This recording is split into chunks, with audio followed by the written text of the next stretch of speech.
النهارده انا جاي اقولك على 3 نصايح هيخلوك توصل لحلمك اسرع وما تضيعش وقت. فاحنا كمان مش عايزين نضيع وقت وهندخل في موضوع النهارده.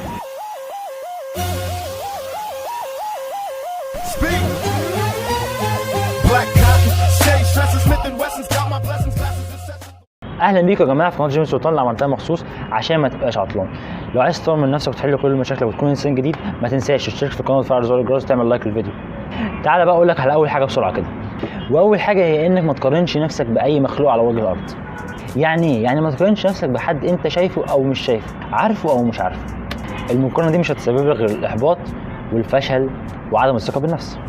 يعني هقول لك مثال، مثلا انت تبقى قاعد على السوشيال ميديا عمال تقلب في السوشيال ميديا، شايف اللي عنده عضلات، شايف اللي عنده فلوس، شايف اللي متجوز، اللي عايش حياه سعيده، تبقى نفسك تعيش نفس العيشه اللي هو عايشها دي. انت مش عارف ايه هي ظروفه بس عايز تبقى زيه خلاص.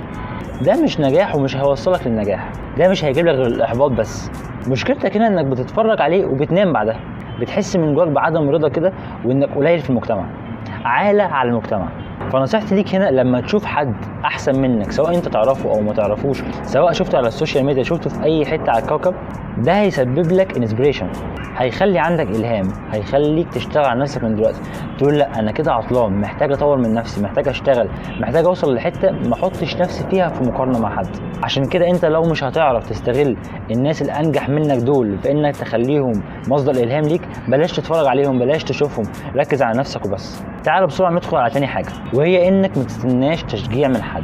ما حدش هيجي يصحيك من النوم يقول لك اصحى بدري عشان تشتغل، ما حدش هيجي يقول لك انزل روح اتمرن عشان جسمك يبقى حلو، ما حدش هيجي يقول لك اشتغل اكتر واكتر عشان تعمل فلوس اكتر واكتر، ما حدش هيجي يقول لك اتعلم عشان تطور من نفسك وتعلي مكانتك في المجتمع. كل ده هيبقى منك انت اللي هتحكم بكده، انت اللي هتقرر وانت اللي هتنفذ.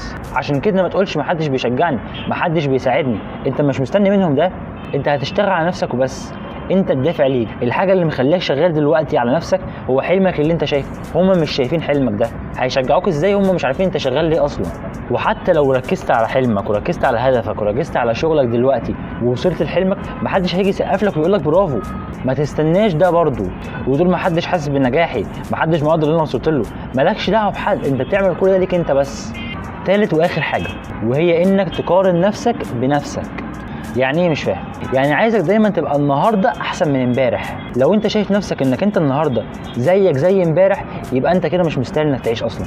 عايش ليه وانت امبارح زي النهارده زي بكره زي بعده زي السنه الجايه السنه اللي بعديها واللي بعديها؟ ما بتتطورش، ثابت مكانك وما بتتحركش. عشان كده انت محتاج تعلي على نفسك كل يوم لو حاجه بسيطه على الاقل. طب علي على نفسي ازاي؟ مش فاهم. يعني كل حاجه انت ممكن تتعلم حاجه جديده، تاخد فكره عن حاجه جديده، تتمرن تمرينه واحده بس، حتى التمرينه الواحده دي هتبقى سبب في انك تطور من نفسك. ثاني يوم هتبقى اقوى من النهارده ما انت اتمرنت. فما ينفعش تنام غير لما تعمل انجاز قبل ما تنام. تصحى تاني يوم تبقى ممتن انك عملت ده امبارح. ده لا خالص لو انت ذاكرت بتحس انك فخور بنفسك، ده لو بقى.